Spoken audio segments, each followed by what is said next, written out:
a candidate, please head up to the stage.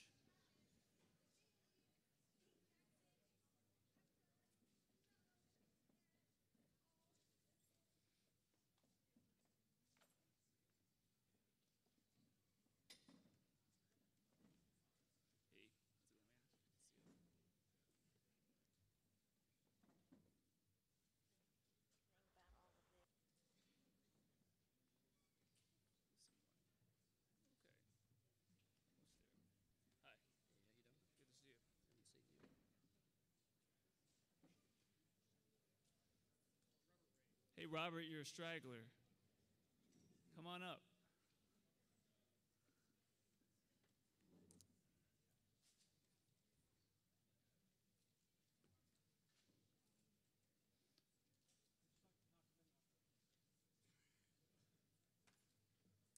Hey, how's it going? Good to see you. All right, we're going to get started. Good evening. My name is Clarence Chung. I'm chair of the Alexandria Democratic Committee. Oh, one more. Welcome.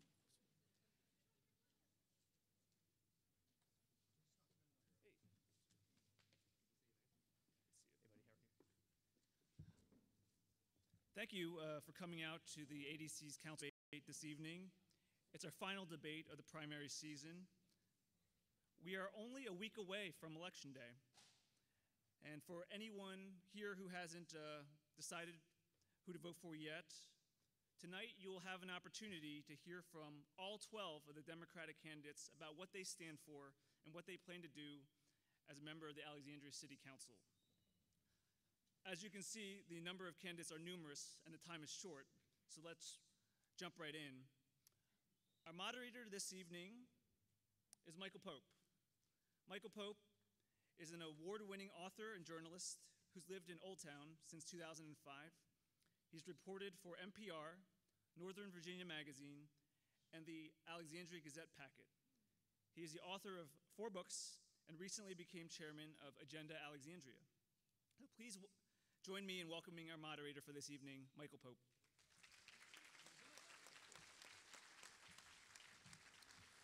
All right, well, welcome to Francis C. Hammond Middle School. It's great to be here. Welcome, candidates. As you see, there are 12 candidates up here. There are only 6 seats they're vying for, so think in your mind about half of these people are going to be on the next city council, and the other half are going to be supporters of the next city council, right? The only one kind of rule that I wanted to go over is all of your candidates have rebuttal cards. We're going to do something a little bit different with this debate, which is you'll see that you have 4 rebuttal cards. Can all the candidates hear me? Can all the candidates hear me? Can anybody not hear me? Okay, well, you would know that I'm talking. So we're going to do something a little bit different with the rules tonight, which is you have 4 rebuttal cards. That's significantly more than most debates, and the reason for that is that we want to have lots of back and forth. We want to have an opportunity for the candidates to disagree with each other, or agree with each other, or chime in, or give your thoughts. So don't feel like you're constrained for the most part, although you only have 4. So this gives an opportunity for lots of discussion. The hashtag, for those of you on Twitter that you might want to chime in during the debate, is AlexDemsDebate. So that's hashtag AlexDemsDebate. Now, if you tweet with that hashtag, you will see your tweet up here on the screen, hopefully. And they are being moderated, so just watch what you say. Make sure it's something we will all want to see. And, you know, feel free to chime in with your thoughts, but please don't ask questions on the hashtag because we already have our list of questions. We have very limited time, so let's get into it. We are going to start with 1-minute opening statements. That's 60 seconds, candidates, and our timekeepers are right over here. They're going to be waving their cards, and if you go over the 60 seconds, they're going to ring the bell. Okay, all right. So we've set the candidates up in the order you will see them on the ballot from your left to your right, starting with Amy Jackson, who is the first candidate you'll see on the ballot, and she gets the first opportunity to give the 1-minute opening statement. So Amy Jackson, the floor is yours. Good evening. Can you hear me? I'm Amy Jackson. Thank you all for coming this evening to hear us.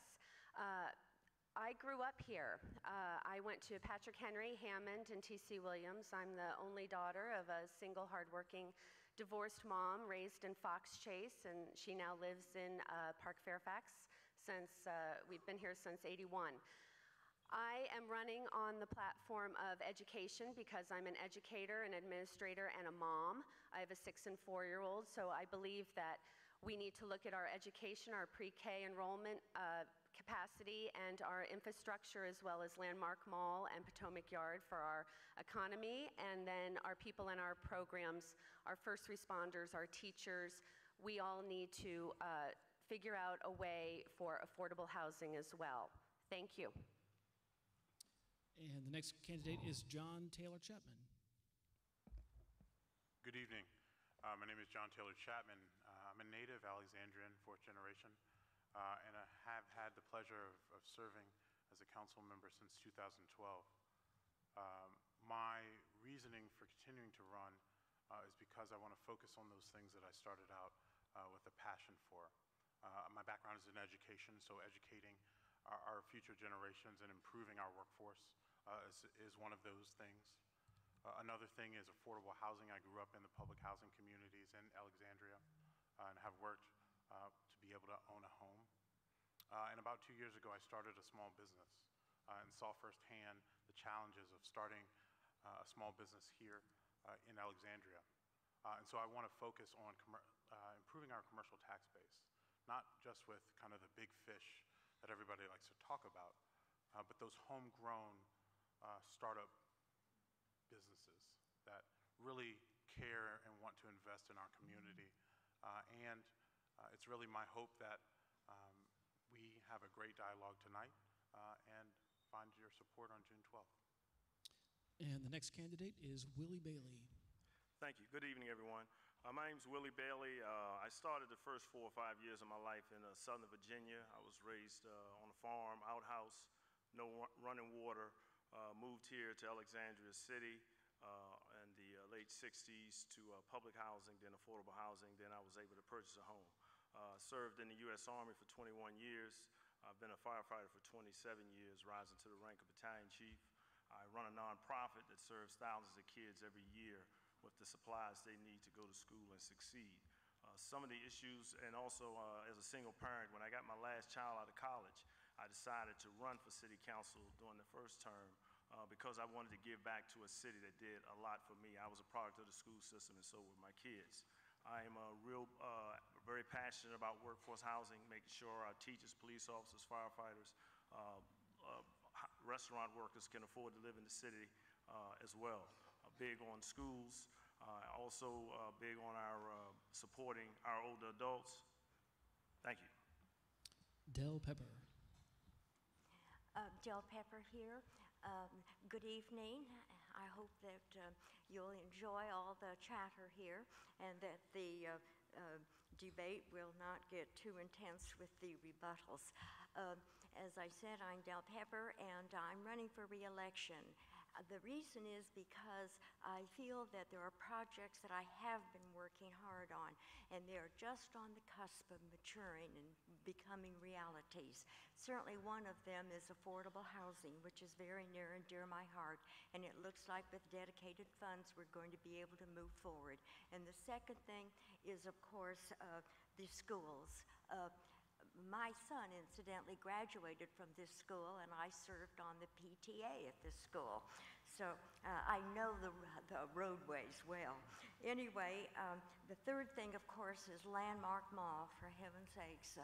There is activity there, and I mean not just Wonder Woman 2. We are really getting things moving ahead, even if it's behind the scenes in engineering and negotiating. And then, of course, lastly, as always, I think he's giving me the hook here. It's always the sustainability of our environment. They will give you the bell if you go on too long. And the next candidate is Mo Sefelden. Well, thank you all for being here. Thank you, Michael, and thank you, Ms. Pat, for being here as well.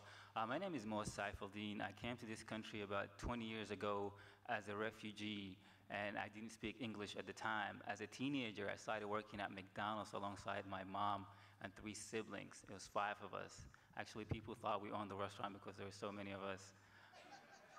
But we were just trying to make ends meet and pay our bills. I worked hard, put myself through college, law school, and now I'm a small business owner. Before I went to law school, I worked as a mental health counselor with children with special needs.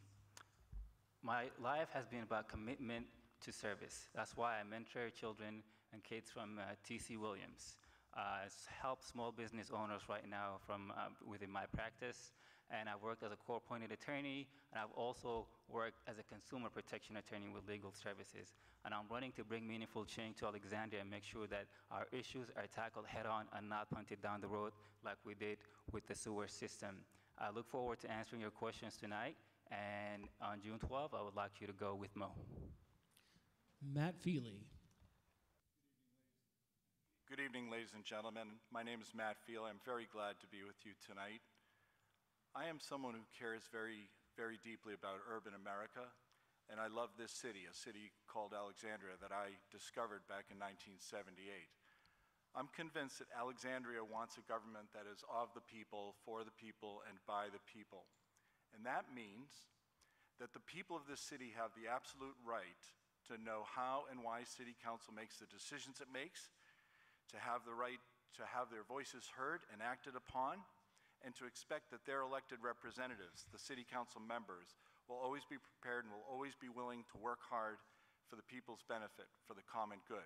I believe City Council has failed to deliver upon the transparency, inclusiveness, and the hard work and discipline necessary to serve you well, and I'm committed to working as a full-time City Council member, if fortunate enough to be elected. And I have the leadership experience and the understanding of the essence of leadership to do just that. Thank you very much. My name is Matt Feely. I hope that I earn one of your votes on 12 June. Kenneth Aguirre. Aguirre. Aguirre.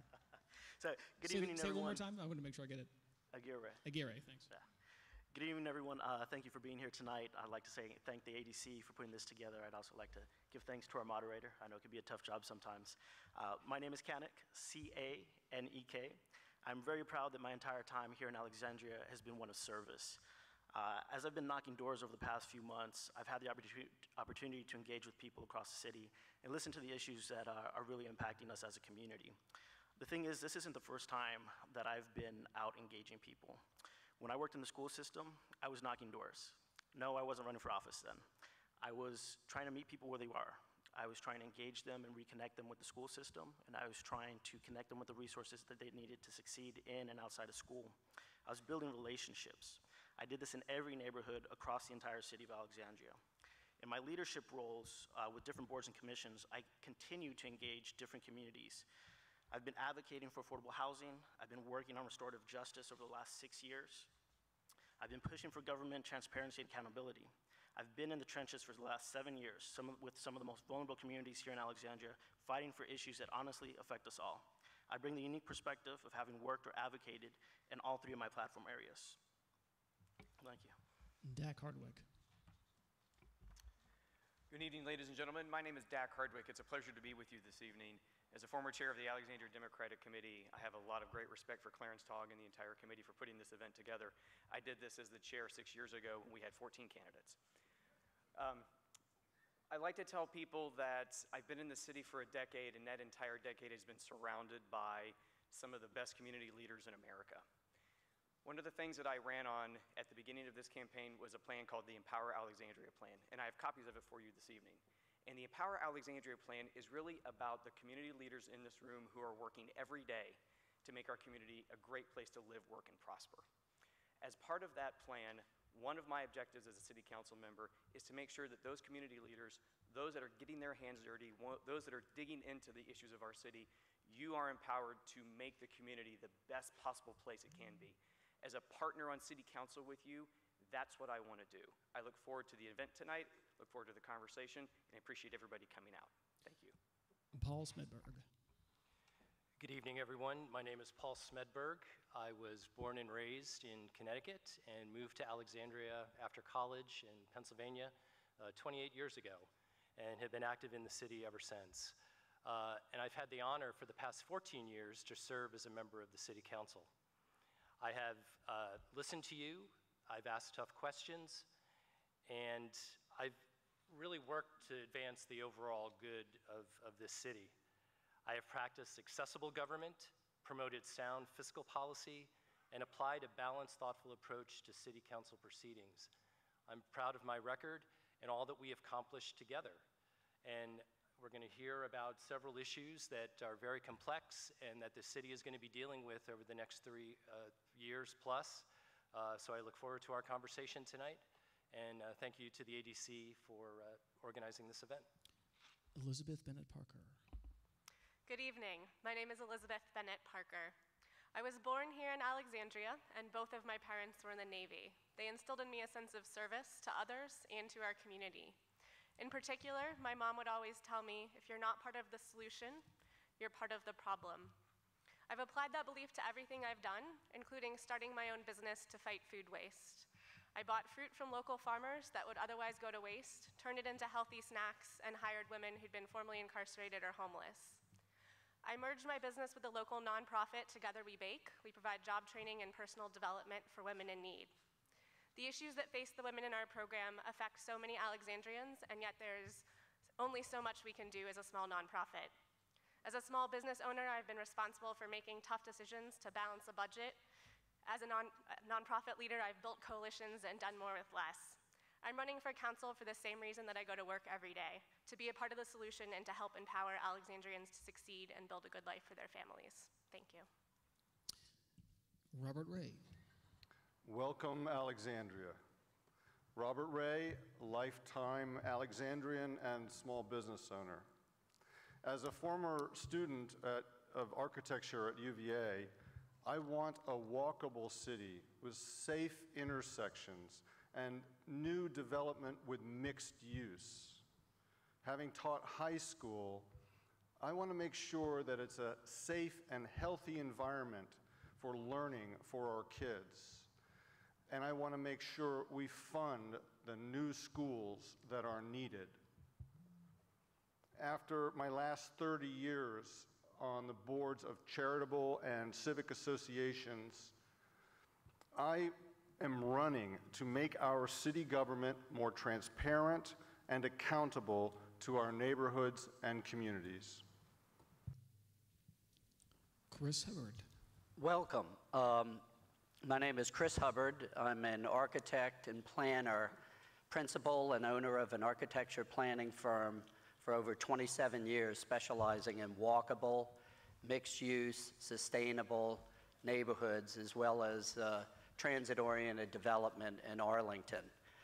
And in addition, I have 3 kids in the Alexandria City Public Schools, and so I know about some of the strengths and weaknesses, and I'm committed to improving the schools. One of the things that I want to try to address is to improve the transportation in Alexandria, improve traffic, deal with problems like ways, and deal with affordable housing. We need integrated income affordable housing. It's very important with better outcomes for children. And also, what I'd like to do is deal with development and to reform that. Thank you.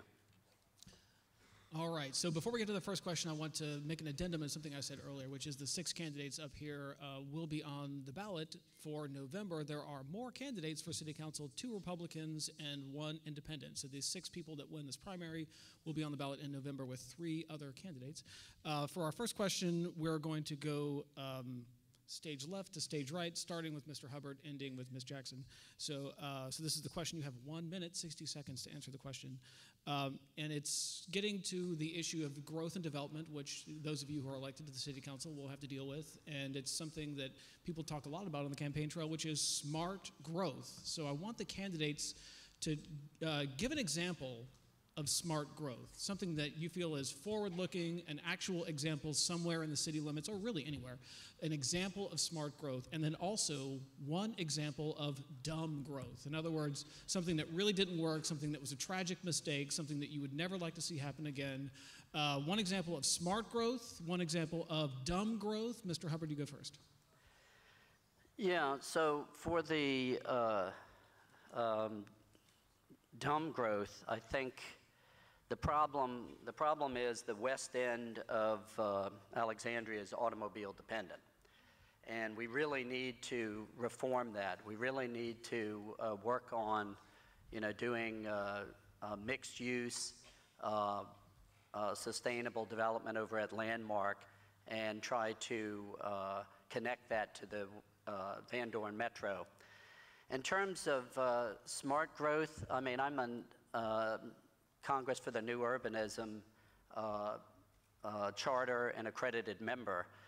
And quite frankly, sorry to say, I don't see a good example. I see sort of half attempts, which is one of the reasons I'm running, is to make sure these projects are done right in the first place, Potomac Yards as well as Landmark.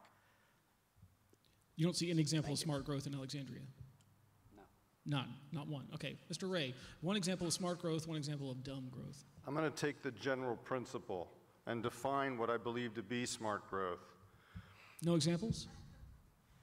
I'm going to do this. So the state of Virginia allows any developer or property owner to build what they want within the guidelines of the zoning. The city of Virginia is the guardian of our common property of the zoning of our city. If we give away too much to developers in the beginning of the process, for example, reduce the obligation to provide parking, or other ones that I can cite, then they don't need to give to us much in the bargain. We say, well, if you want another floor, we'd like this. But we have to factor in that there are plenty of externalized costs and burdens associated with development. Thank you. Elizabeth Bennett Parker, one example of smart growth, one example of dumb growth. So far, we have no examples of smart growth. So we definitely need smart growth and development in the city to continue to diversify our tax base so we're not relying so heavily on residential property owners. So we need to balance our development and our growth with the effects that's having on our infrastructure and our needs. I think that an example, we have a lot of missed opportunities in Alexandria, so we need to increase our density near metro stations and near other hubs of public transportation. And that's been obviously proving difficult near King Street and Braddock. We have opportunities near Eisenhower to continue. I think an example of smart growth could be Potomac Yards, but less so with the recent decision to not have a southern access. Any example of dumb growth? Any example of dumb growth? Oh, putting the Mark Center not near hubs of public transportation. Councilman Smedberg, smart growth, dumb growth.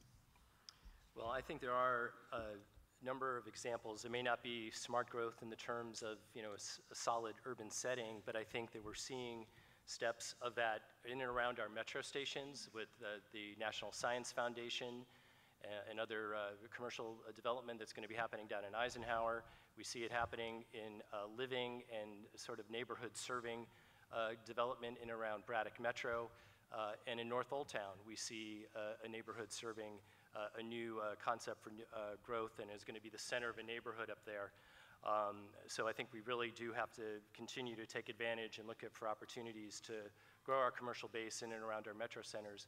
Most of the commercial development in and around the Virginia and DC region is taking place within a quarter mile of metro stations. So we have real opportunities there.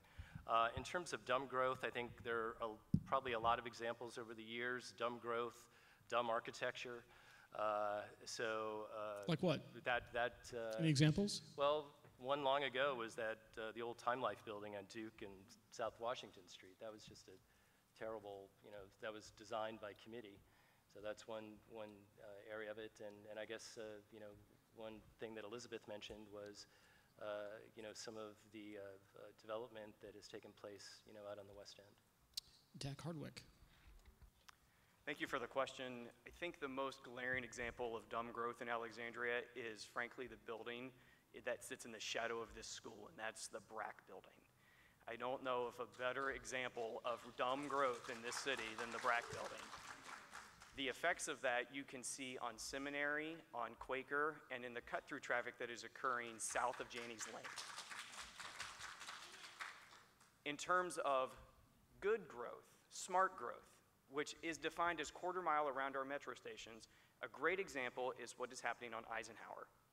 There is a building that is just south of Eisenhower that is an apartment building that has about 400 units. A third of the people that live in that building never leave that building on a daily basis because they live and they work there. And it is within a quarter mile of a metro station. That is precisely the kind of smart growth that Alexandria needs. And as a member of council, that's exactly what I would expect from our developers as we move forward in those parts of the city. Thank you very much. Mr. Aguirre. Smart growth is integrating, connecting different systems. So we have to realize that when we're creating more housing, housing opportunities that are close to metro, that we are connecting the transit infrastructure necessary to be able to transport those people and providing the necessary retail and functions around it. So to me, I feel that we've lost a lot of opportunities. Potomac Yard's a good example. We know that we have an issue in terms of school capacity. We allocated only 0.6 of an acre for a potential school or city-owned land in that area. So that's definitely a big missed opportunity. Is that dumb growth, Potomac Yard? I would say it's missed opportunities. Okay, an example of smart growth? Including the BRAC Center. The Victory Center is another example. We have the most underutilized metro stations in the entire region. That's a problem. The Victory Center has 2 oceans of parking lots that are just sitting there completely empty, and we know that we need to increase our commercial base here in the city. And in terms of smart growth, I'd say the Carlisle area is a pretty good area to show where we're incorporating the transit hub, retail, and housing all in one place. Mr. Feely. Good evening once again. Thank you for the question.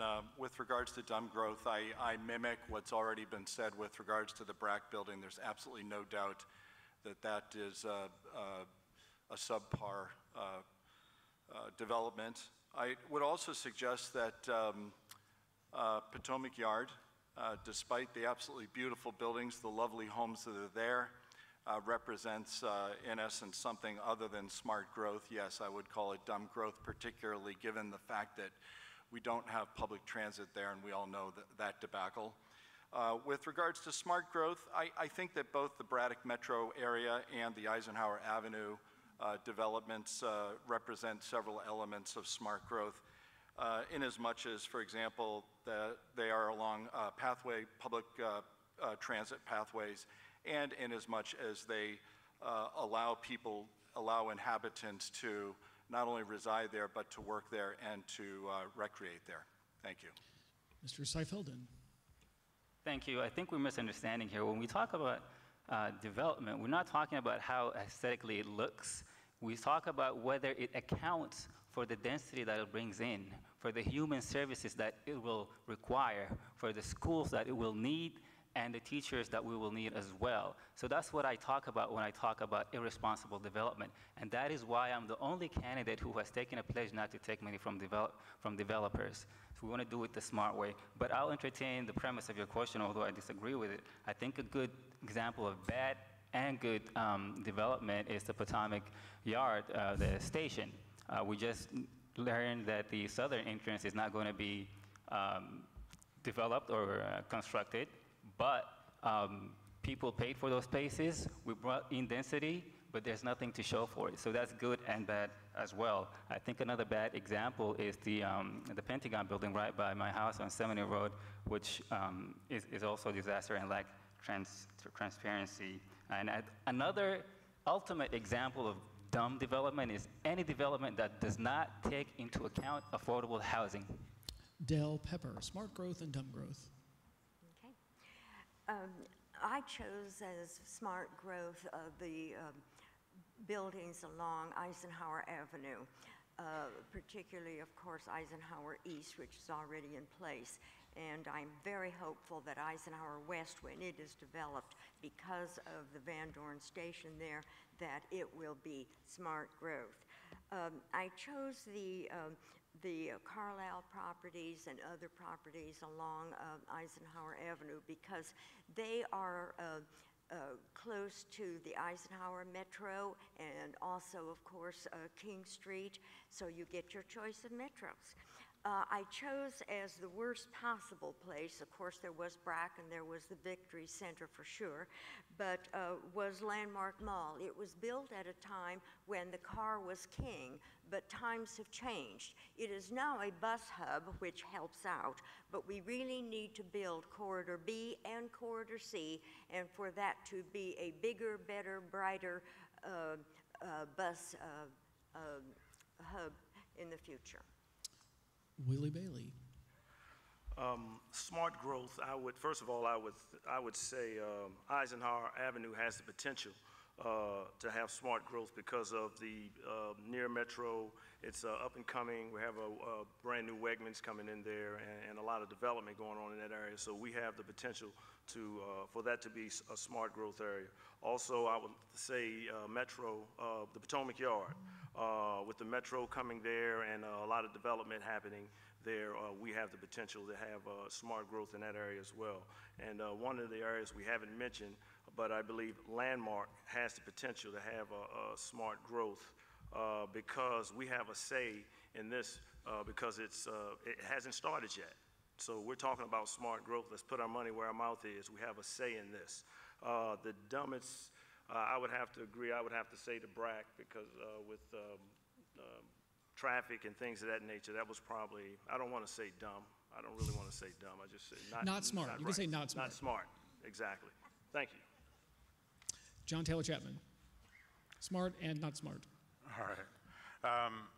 As a member of the Eisenhower Partnership and as a member of the design group that works on Eisenhower, I take great pride in looking at the smart growth opportunities that we've actually fully realized in parts of Eisenhower, mainly Carlisle. I remember back when I had hair, I got my hair cut at the barber shop at a strip mall that was on Duke Street. Now that strip mall has, the place where that strip mall was is where the Whole Foods sits on Carlisle, in the Carlisle neighborhood. We have a walkable neighborhood that has a mix of amenities, mixes residential, and also is connected to two very close metro stations. And so we have opportunities to integrate transit and walkability within that neighborhood.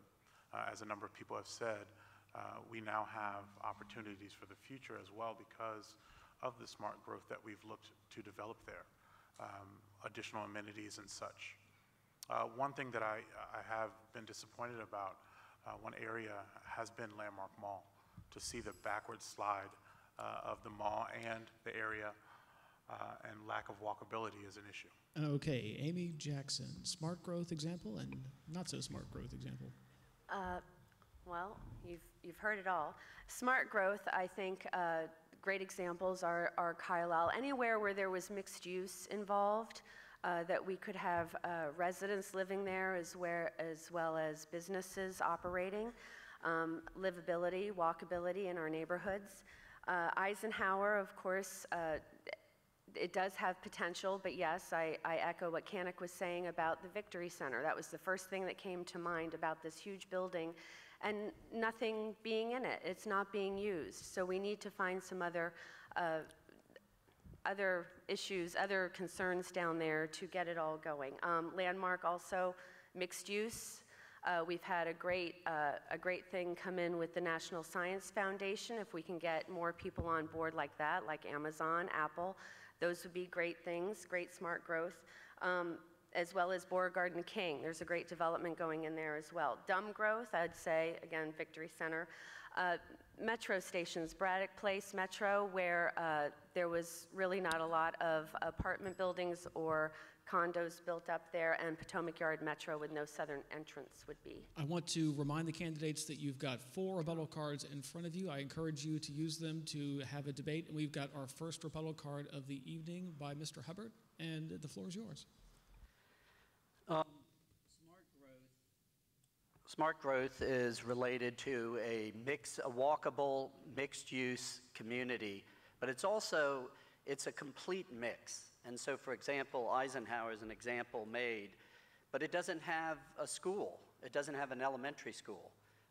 They bus for that. And basically, the other thing that I notice is that it has to have a complete mix of incomes. And these are very important elements, particularly integrated income. Thank you. Anybody else? No, okay. So the next question, we are going to go in reverse order, starting with Ms. Jackson, coming down here to Mr. Hubbard. And the question is this. It has to do with growth and development, again, on the issue of parking. So traditionally, when developers come to City Council, there have been parking minimums. The developer is required to have so many spaces, and that's a minimum. You can have more than that, but you have to have at least 20.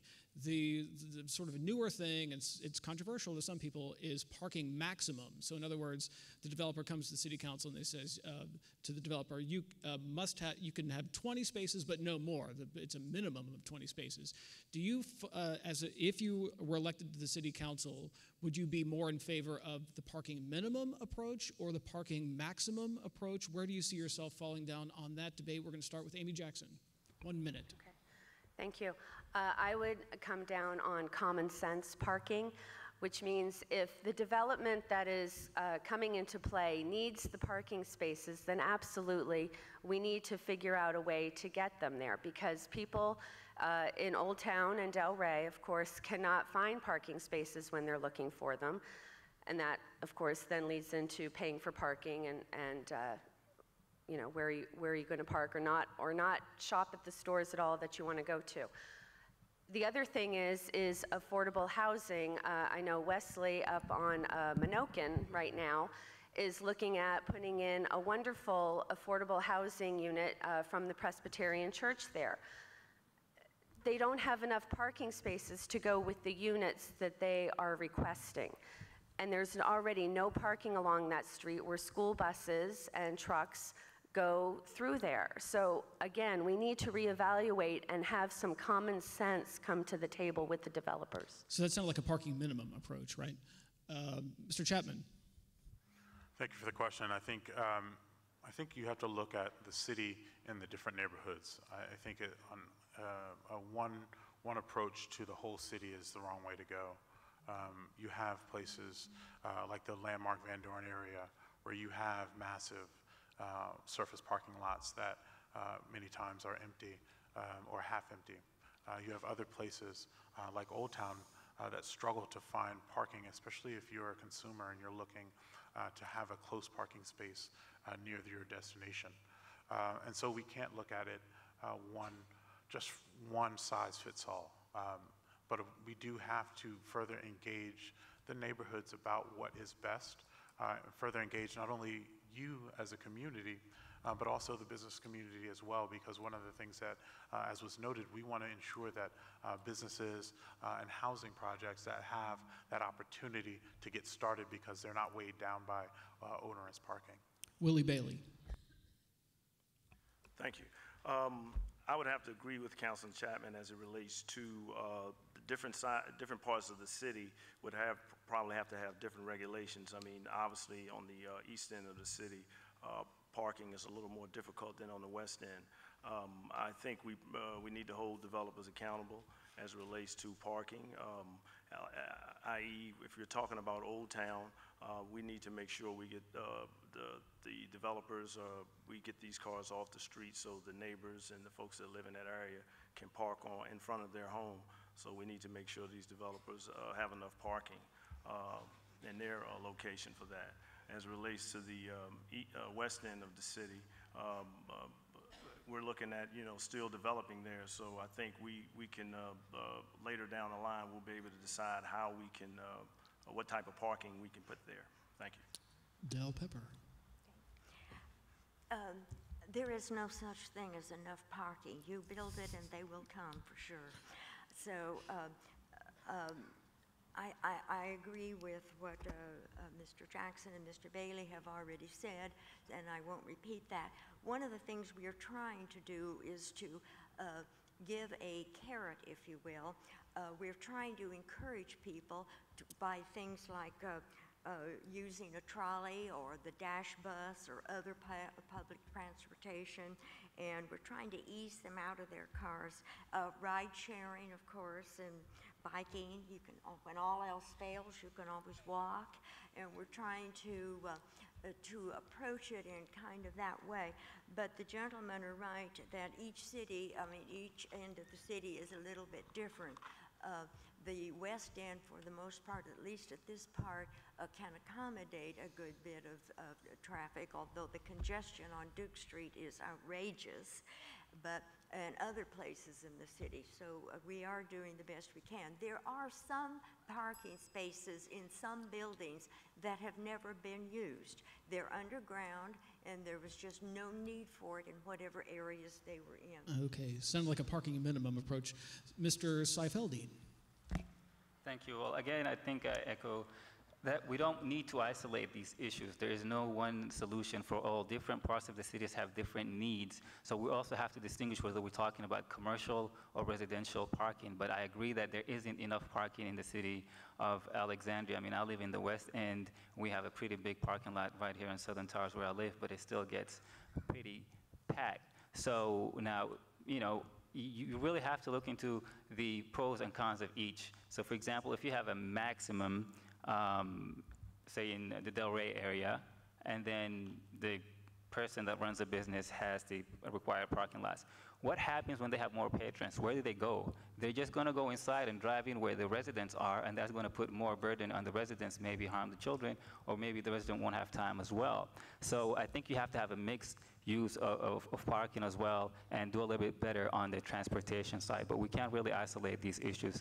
Our city is small, but it's big enough that we have different needs. Mr. Feely. Thank you. To answer your question, I believe that the parking minimum approach is the appropriate approach. And I think that the determination of what the minimum is must indeed consider the peculiarities of the particular neighborhood that that is under consideration, and the attributes or the determining factors that essentially describe that neighborhood include the density of the neighborhood, the availability of public transport, perhaps the availability of publicly available parking, as well, frankly, as the pedestrian safety in that neighborhood. Thank you. Mr. Aguirre. First things first, we need to start encouraging people to get out of their cars. We need to make sure that we're investing in our public transit. We need to make sure that we're investing in bicycle and pedestrian safety across the city. And like we were saying, every single part of the city has different needs when it comes to parking, and we need to address each part of the city differently. I think a really good example is Boston. They just finished a one-year pilot program not too long ago where they had two specific neighborhoods where they're having major issues with parking. And guess what? They got results. So we need to be looking at national best practices so that we can address the issues that we're facing. And when it comes to some of the parking issues, another good example nationally is what's going on in Chandler, Arizona. They're taking and building parking garages, but they're preparing for the future. They're making sure that that parking garage can later be put either into retail, affordable housing, mixed housing. They're preparing for reducing parking spaces. They're preparing for what the future is coming for, and that's what we need to do as a city here in Alexandria, because we know that land is at a premium. So that sounds like a parking maximum approach? No. Okay. Is it a parking minimum approach? Yeah, so it's definitely a minimum because we're encouraging people, number one, to get out of their cars. I'm sorry, I got it backwards. Yes, parking minimum approach, yes. Yeah. I misspoke. Mr. Feely. I commend much of Kennick's response. I do, however, think that there's a fine line between encouraging certain behaviors and government, in essence, making things so inconvenient that we are essentially bullying people to act in certain ways. So I think that encouragement is fine, but we have to be very, very careful that government doesn't become too paternalistic. Thank you. Dackhart, wait, we got more. So, Mr. Aguirre, you can go on. I think you misunderstood me. I'm favoring whatever the neighborhood requires. Got it. Whatever appropriate. I'm not for maximum or minimum because in different areas there are different needs. And that's why I had said I had agreed with Mr. Bailey and I had agreed with Mr. What did you say your name was? Jackie. And now we're going to go back to Mo. Do you have another one? Yeah, go ahead. Okay, the devil made me say that. Kanik? So the part that I left out is that we still have to be cognizant of the fact that when we're looking at parking, we have to realize, yes, we might have empty spaces and parking garages, but some of our senior citizens and individuals with disabilities can't necessarily walk those 5 to 6 blocks to get to retail, to get to restaurants. So that's part of what the pilot program in Boston was looking at, to make sure that there's spaces available. So it's not, it's minimum and maximum. We're adjusting to what the neighborhood needs. And when it comes to lifestyle changes, I think a really great example is what's going on in our school systems where bicycles are being taught to the children so that they, in the future, are more encouraged to do so. All right, we love the debate. Please use your rebuttal cards. Mr. Hardwick has been very patient. Dak Hardwick. Thank you very much. So the answer for me is that it is in fact a neighborhood by neighborhood discussion. As a West End resident, I will tell you that the parking challenges that I have in the West End are not anywhere close to the same challenges that those in Delray and those at Old Town have. But we have to understand that there is an opportunity cost associated with parking. For those that struggle with parking and for building parking, the more parking we build, the less opportunity there is to provide for other things in those particular developments, whether they are affordable housing or whether they are for public art, or whether they are for architecture. The more parking you build, it is less likely that you're going to have an opportunity to provide the real amenities that the community is looking for beyond just the parking. I have to give 2 examples where we missed on parking. The first is on the Modero Tempo here in the West End, where unfortunately Portner's Brew House just closed. That particular building completely missed on parking. There simply is not enough parking in that particular facility. In North Old Town, the issue there is the new Harris Teeter. There is too much parking because there's enough street parking and walkability to provide for the community there. Thank you. Paul Smedberg. I agree with the maximum. I was one of the 2 council members that promoted the look at our parking policies. They were out of sync and out of date. It is done by a case-by-case basis. We have 2 initiatives underway. We have a residential initiative that's taking into account many of the things you've heard people mention already, but there is also the commercial side, which Dak just mentioned. And we were requiring parking that it was just out of date. We're building buildings, and you go in, and people are moving in. People don't have 2 cars anymore. A lot of people moving to the city don't have 2 cars anymore. They have 1 car, if they have a car at all. They're getting around in other modes of transportation. They are relying solely on transit. And as Dak said, if we're not requiring the expensive cost of paying for providing that parking, we can put it toward other amenities like undergrounding, sewer improvements, and core infrastructure, so we're not having our taxpayers pay for those core infrastructure Elizabeth projects. Bennett Parker. I believe in right-sizing our parking requirements, and it does make sense to look at this both by neighborhood and by use. Parking requirements can make it difficult for small businesses to open and to succeed, and they can also make it more expensive to create affordable housing. And those things, supporting small businesses and creating affordable housing, are things that I care very deeply about. But yes, parking can be challenging in Old Town and Delray, and so we need to facilitate shared use parking. We need to make sure that parking that we do have is well signed and marked so that visitors know how to find it, and we need to improve public transportation. Mr. Ray. I attended the parking task force meetings. Their proposal was to reduce the obligation to provide parking for all commercial properties, and that included residential high-rises, by 12 times throughout the city. I attended the council meeting, and I believe I was the only one there who spoke against that proposal, which was passed. The issue I have is not that there aren't some places where we could have less parking and some more. Instead, my issue is we're giving away our common benefits too early in the process so that we're not going to get the money that we need for schools, open spaces, and the other open space set-asides that we should be accumulating over time. Okay, for the record, you just rebutted yourself, right? The rebuttal card. I gave myself more time. Okay, Mr. Hubbard, parking minimums or parking maximums? Don't you want to have a continuous amount of time? Mr. Hubbard, do you agree with the parking minimum approach or parking maximum approach? So it does, it's depends on the neighborhood, and it also does depend on the uses. So for example, it depends on what goal you have. For example, in Old Town, which is very walkable, has transit, has a mix of uses, then I think it's maximum. In the western part of the city, I think it's a low minimum, and the reason is that it's automobile dependent. The automobile is the lifeline to the businesses, and basically you need the cars, you need space to park, and if you put a limit on that, you limit their commerce. And so you do have to look at, generally, Alexandria is, Old Town is walkable, and Del Rey, and then the western end is automobile dependent. But it's really neighborhood by neighborhood. Thank you. All right, now we're going to go with the lightning round, everybody's favorite, right? Lightning round. Oh, I'm sorry. Yes, rebuttal?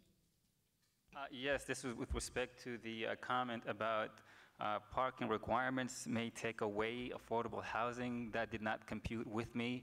I don't know how that is. Depending on where you're building, if you're going to have affordable housing, you can plan enough where you can have underground parking or parking around it. So I'm not sure that that's really the best way to present parking and affordable housing. It sounds to me like it's just against affordable housing. Mr. Feely. Thank you for that comment, Mo. I think you're right on. I also would like to suggest that while Paul Smedberg is correct to imply that the millennial generation tends to shy away from automobile ownership and driving, the population of this city has increased tremendously over the last 3 decades, and so has automobile ownership. So the number of automobiles in this city is far greater than they used to be. Thank you. So millennials killed cars too, right? Mr. Ray. I would like to add the dispiriting feeling I had when I observed the choices made for that parking task force, most who would profit or had advocated previously for this reduction. It is not okay with me that the decisions get made ahead of public hearings. That actually segues great into our first lightning round question. So we are going to ask about the public hearings and the limitations on the public hearings. So they used to be essentially unlimited. People spoke for a long time. Sometimes it went on for more than an hour. And the city council, some of people on this stage actually voted to limit that. Do you agree with that decision, to limit the number of speakers that speak at the beginning of the public hearings? Or would you like to see that overturned and changed? So essentially the question is lightning round, yes or no, and maybe one sentence. Do you agree with this decision or disagree with it? This is lightning round, so pick it up. Mr. Hubbard, you're first. Yeah, I agree that it should be modified, but it's where there should be a rebuttal possibility also. Mr. Ray. No, prolonged interference of the meeting is a means of a civil disobedience. Ms. Bennett Parker. I agree, but I would also support moving it to the end of the agenda so that we could extend it. Mr. Smedberg. I do agree with the change, and we were simply following the rules, and there is an opportunity to move public hearing if there are additional folks that have to speak at the end of the meeting, and quite honestly, the proposal to adhere to the rules was being applied because simply there were instances where people were taking advantage of the opportunity and were bypassing regular community and city process to bring up issues and bypassing a standard policy discussion. Lightning round. Mr. Hardwick. It is important. It is important. So I agree with the change for one main reason. It's because on the published agenda of the City Council on the city's website, there is public business that has to be conducted. You have small business owners, you have land use questions that need to be answered. That business needs to be done as soon as possible in order to have a predictable, efficient, and transparent government. So I agree with the change. Mr. Feely. Oh, wait, did I get that right? Mr. Aguirre, Mr. Aguirre. So I agree with the change, but we wouldn't have needed it if the city as a government was properly engaging with the community, engaging with the residents, and listening. Mr. Feely. Transparency is critical, and transparency is a close cousin to inclusiveness, which means more participation, not less. I think I think we should liberalize the amount of opportunity for participation. Mr. Seifeldin. So as an attorney, when I go to court, I have a time limit and to get my argument in. So I think there's a management of timing and make sure that there's transparency so people aren't surprised and then they need to come speak all of a sudden. So I think communication with the city government to the residents ahead of time gives them enough time to come in, but don't surprise people and then limit them from speaking. That's not pro-democracy. Ms. Pepper. I think that the 3-minute limit is okay, except for, of course, the special exceptions for the president of a civic association or something like that.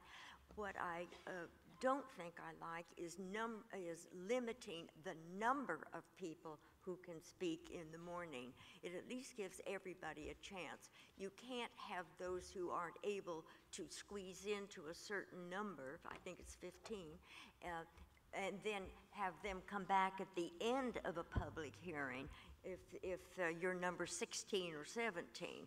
So as I say, I like the length of time with whatever waivers are necessary, but the number of people should be allowed to be maybe not infinite. Lightning round. We have a rebuttal from Councilman Smedberg. Did you want a rebuttal? You're going to wait. Okay, let me see. Then we get Councilman Bailey. Yes, I voted to limit it. I did agree with the 3 minutes, but I do think we could add more individuals to that, more than 15. But I also say that folks that came up to make it a session where they just wanted to complain about some of the things, I would give you an hour or 2 hours of my time if you want to meet with me one-on-one, and which will give you more than 3 minutes, and I'll probably be able to help you better then. Thank you. Councilman Chapman. Thank you. Yes, I did agree with it as well, but I think the next council needs to use technology to also better communicate with people when that queue in the beginning is full or filling, but also when the meeting is over. How are you supposed to know when one of our meetings is over? If you've seen us, we talk a long time, and our meeting times vary. And so we need to use technology in order to allow citizens to know when that time is, that they can come and continue to speak. Amy Jackson. Yes, I agree with Councilman Chapman. Yes, I agree with the limited time, but I do think that we need to have more slots available. We need to make ourselves more accessible to the public. Civic engagement, I agree with Councilman Bailey on, yes, a public hearing is for everybody to hear what's going on, but the flip side is sometimes council members need to be accessible to the public so that the public can come to them personally and air their grievances, and then something maybe more can be done about that. Airing of the grievances sounds like a great city council meeting. Any rebuttals on any of that? Councilman Smedberg? No. Okay. So we're going to go to the next lightning round question. Okay. Tighten it up just a tad. So I want to ask you about 2-year budgeting. Some people call it Soviet-style budgeting. So currently, Alexandria has 1-year operational budgets. Do you think the city should move toward 2-year operational budgets? We're going to start with Ms. Jackson to move to Mr. Hubbard. Lightning round. 1-year operating budget or 2-year operating budget? I think we need, 2-year. I think we should have a far out, well, not as far out scope as, well, 2 year. 2 year. All right, Mr. Chapman. So I'm in favor of multi-year budgeting. It provides a better level of consistency for not only you as a taxpayer, but also many of the programs that we run as well. Mr. Bailey. I believe in 2-year budgeting. Gives us a chance to reflect on, within 2 years, gives us a chance to reflect on what we need to do the following 2 years, and also it gives our budget folks a chance to sit down, relax, and think about what they want to do for the next 2 years, because I think that's one of the complaints from their shop is that as soon as we're done with one budget, they're sitting down preparing for the next budget. Thank you. Del Pepper. 2 year because it makes for better planning. Mo Seifeldin. I favor planning ahead, so I would urge that we follow the Commonwealth and do 2 years, but I also emphasize that there should be a contingency option as well in case something comes up. Mr. Feely. 2 year with contingency, I think Mo's right on. Thank you. Kenneth Aguirre. 2 years, we need to be looking forward and also have the ability or the flexibility to be able to adapt to whatever we may be confronting in that time. Dak Hardwick. So as the former chair of the city's budget committee, I can tell you I am wholeheartedly in favor of a multi-year budget. For the biggest reason is that it allows you to make the necessary adjustments during that time period in case something happens to your economy. 2-year budgeted, multi-year budgeting. Paul Smedberg. 2-year budgets, not only for operating, but we also have to look at capital in a longer-term view, which we're beginning to do, and the complexity of the issues, the financing, and how operations and the programs are funded through grants and other things necessitate a longer look at the budget. Elizabeth Bennett Parker. I would also support a 2-year budget for the reasons stated. Robert Ray. A long view is fine, but 1 year because no council may bind a future council. Chris Hubbard. I think 2 year to have some flexibility. Okay, so another lightning round question. It's actually was on my list, but I saw it flashing across the screen, which is the Old Town bid. Lots of divergent opinions on this. Mr. Hubbard, if you were voting, would you vote for or against the Old Town bid? As it was... this is a lightning round question, so please just answer the question and answer. No. One sentence, please. And as it was, No. I wouldn't do it. I would do the original form of it, which is business run and not able to make taxes, Robert increase Ray. taxes. I oppose. I put a pamphlet on every door within the district with the facts. Elizabeth Bennett Parker. As a small business creator, I feel very strongly about supporting our small businesses, and I believe a bid could help. So yes, that's a yes to bid, right? Paul Smedberg. Yes, but I would have modified the proposal to phase it in over a 3 or 4 year period. Dak Hardwick. The competition for business in this region is absolutely fierce, and we have to maintain some flexibility with our regional competitors. I would have voted for a bid, and I was a strong supporter of it, and I continue to be one. Kenneth. I believe in a bid. We need a unified voice for our Old Town, but not in the form that it came forward. Matt Feely. Collective efforts and collective decisions are helpful for the business community, but the bid as presented, I would have voted no for. Mo. As a small business owner and as a lawyer who works with small business owners, the bid as presented, I would say no because it lacked transparency, equity. So that's a no as presented. So we have to be transparent. Del Pepper. I was originally in favor of the bid. I thought it had great merit, but there was not the required stakeholder buy-in, and so I vote no and voted no. I was in support of the bid, but only if the business community came together and decided that's what they wanted, but obviously it was not. Thank you. John Chapman. So I was also a supporter of the bid. My reasoning was that I believe that bids need to actually vote to endorse a bid, and I think that needs to be the case if we move forward with another option. Amy Jackson.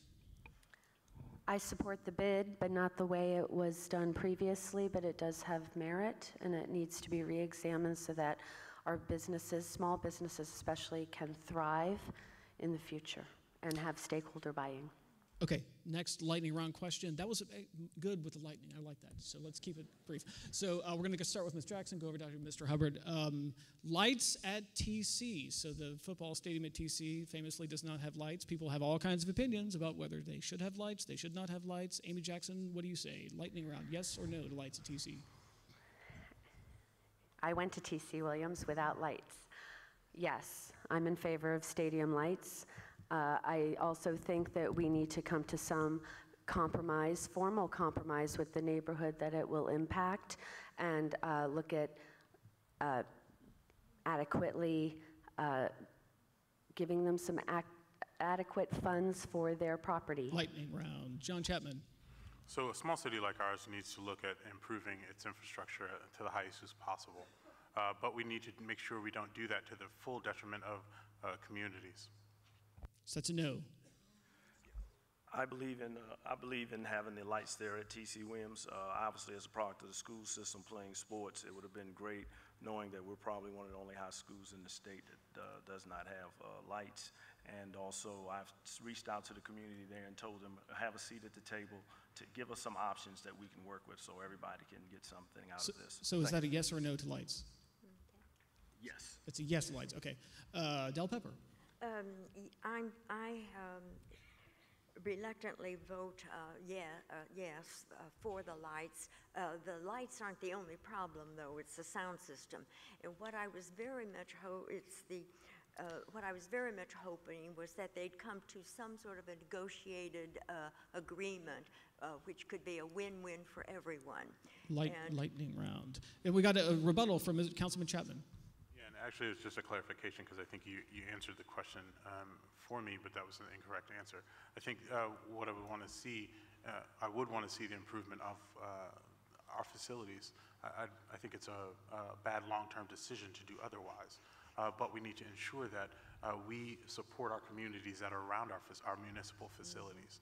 Building without doing that is also not respectful of. So is that a yes or no to lights? So that's a yes. It's a yes. Okay, I want to make sure. Mo Saifuddin. Mo. Government operates on trust from the people. We made promises to these people, money, times, and now we're trying to take that back. That's a yes. Mr. Feely. Hold on. I'm for fixing the schools. Oh, I'm sorry. I'm sorry. I misspoke. That's a no. That's a solid no, yes. No, I'm going to use my rebuttal right? time. Yeah, that's a no. Okay.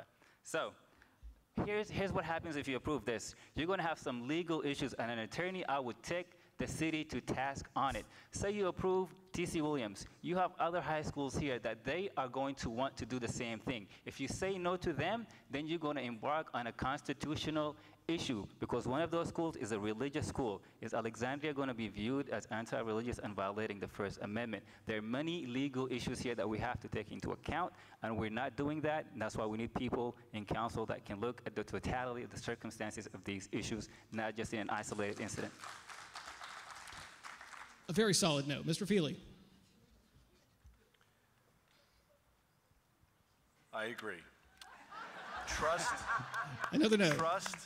Trust in government is elemental to the effectiveness of government.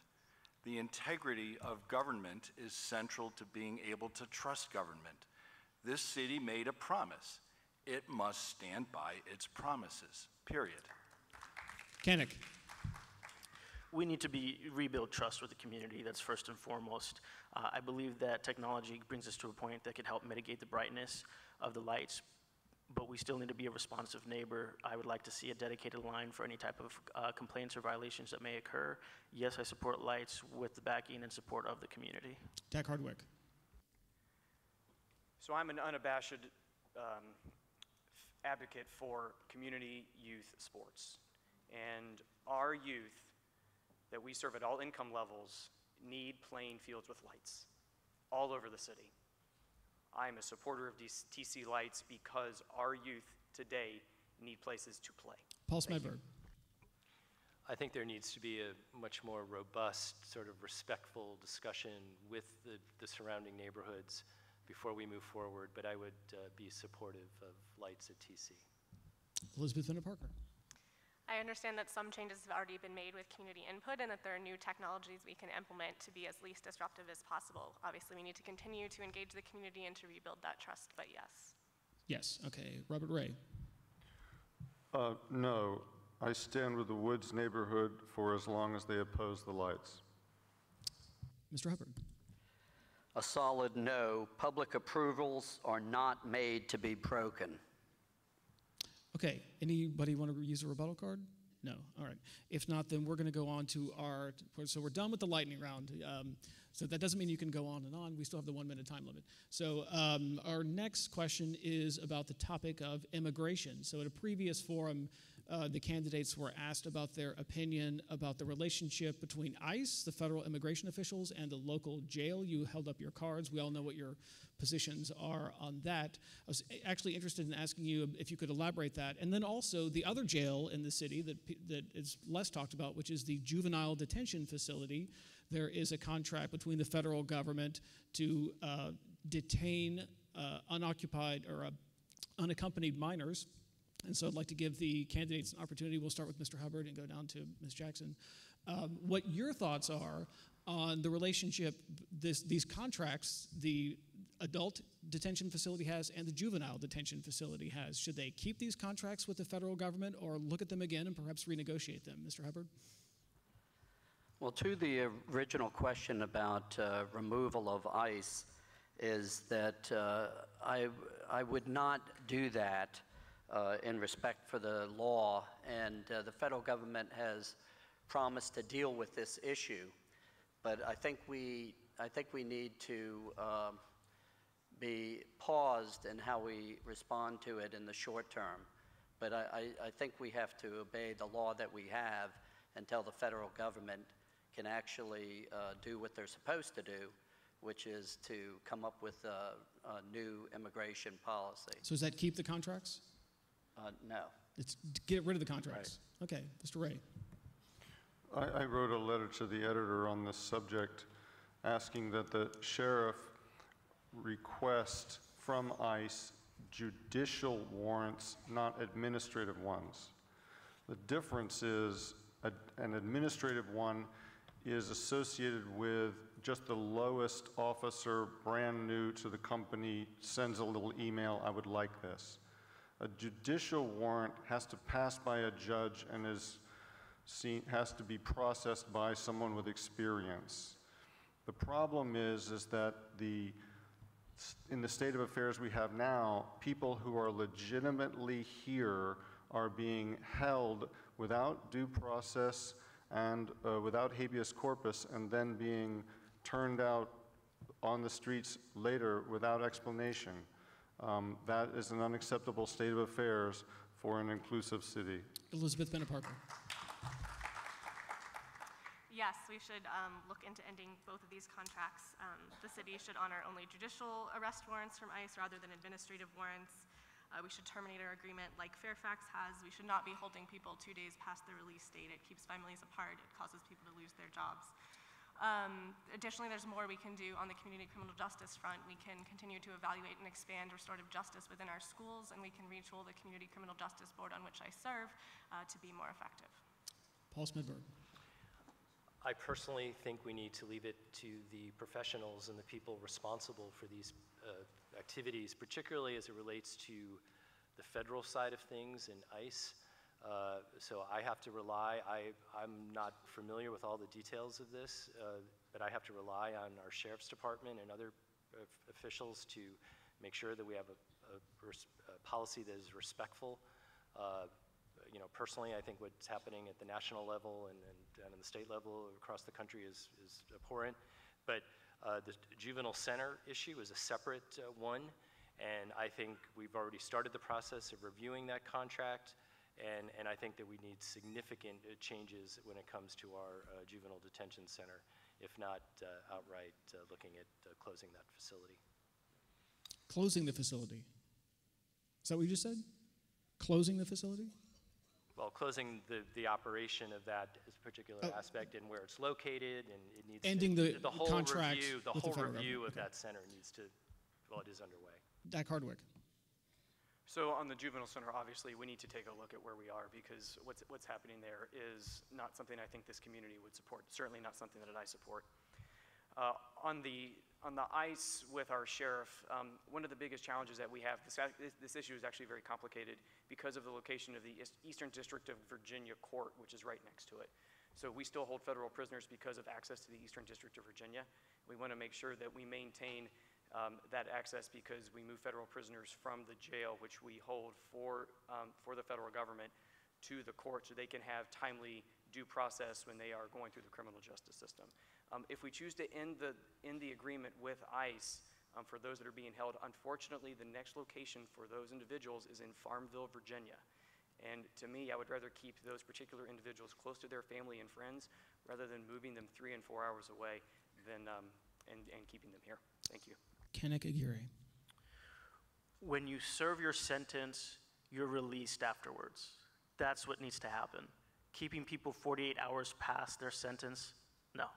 We, of course, will abide by any federal law, but going past your assigned sentence, we need to be able to let people go. When it comes to the juvenile detention center, unaccompanied youth, they're not criminals. Why are they in a jail system? Why can't we find other places for them? There are other places to put them, so they should not be there. And when it comes to restorative justice, Tenants and Workers United has led that effort for the past 6 years. Matt Feely. We must abide by both federal and state law. I'm not an attorney, and I abhor the strident actions of the Trump administration as it implements through ICE its policies on illegal immigrants. But it seems to me that the sheriff's responsibility is to follow the law, the state law and the federal law. I think he's doing that as well as and as closely as he understands the law. If the sheriff's office is in fact failing to enforce the law, then it's incumbent upon the city to ensure legal recourse.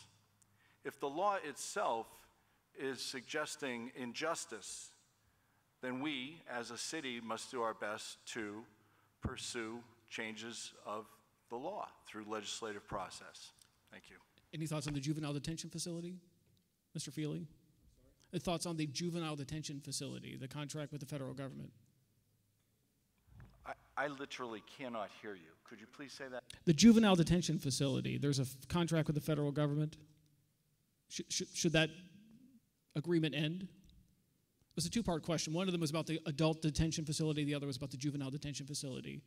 The contract with the Office of Refugee Resettlement, should that be rethought, reconsidered? Yes, I've heard the response say that we have to look at it. I will have to take that under advisement and consider that. I actually am uncertain as to whether it ought to continue or change. Mo Seifeldin. All right, so when it comes to immigration law, there must be uniformity within the law. That's why when an a Hawaii judge found that the travel ban is unconstitutional, it was applied across the board. There is a case from Indiana, Marion County Sheriff, against him in which the court found that sheriffs holding detainees after they've been released is unconstitutional. That is from the 7th Circuit. Therefore, that is the state of the law in the United States until the Supreme Court rules on the issue. When the state judge and a Commonwealth attorney who's an elected official determines that this person is no longer a danger to the community, they should be released. Otherwise, their constitutional rights are being violated. Now, we have to remove the contract with ICE the same way Fairfax did. The same thing goes with the juvenile. Dale Pepper. I'd like to begin by saying that I think it is really a sad state of affairs when we separate parents from their minor children. This has got to be a traumatic experience, and I do hope that there's some pushback and that will discontinue. Having said that, let me say that truly the sheriff knows what he's doing.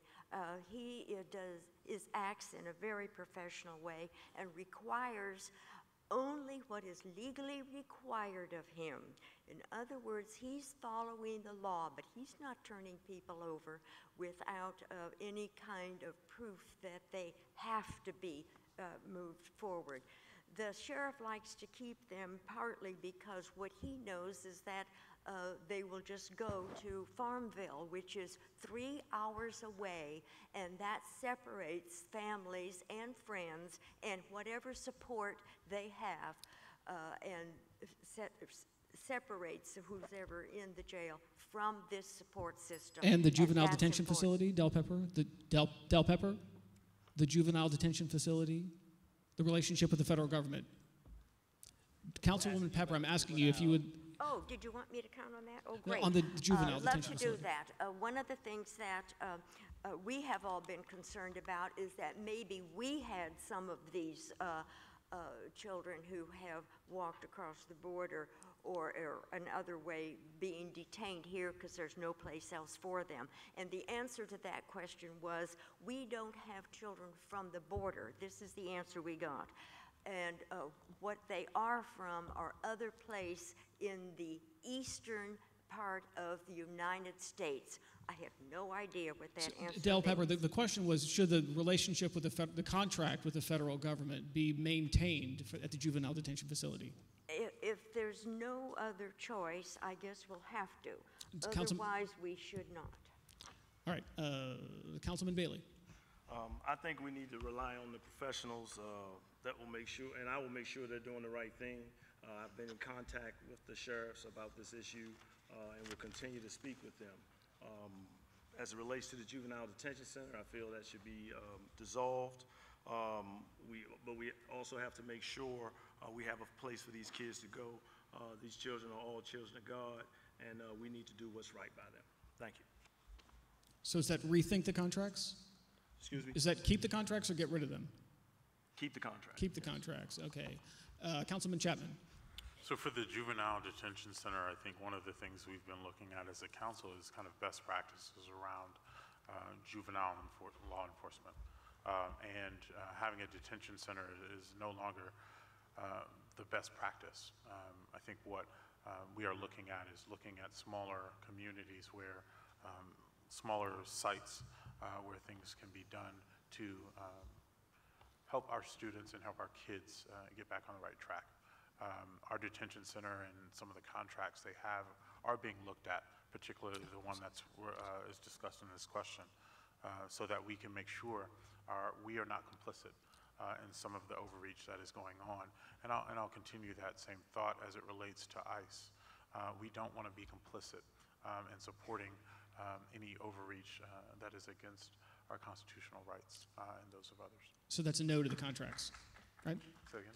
That's a no to both of the contracts? Yes. Yeah, okay. Just want to make sure. Amy Jackson. Concerning our juvenile detention center, I do think that we need to keep in mind that if we don't have other options that can be created, excuse me, then we need to keep what we have. However, I think what Councilman Chapman was saying concerning we need to look at other ways, other best practices. I know at teaching, we always looked at like restorative justice type of issues that Kanik also brought up. Also, concerning the sheriff and ICE, I do feel that he is doing what he is supposed to be doing, which is following the law of the Attorney General of the Commonwealth of Virginia, as well as our federal government.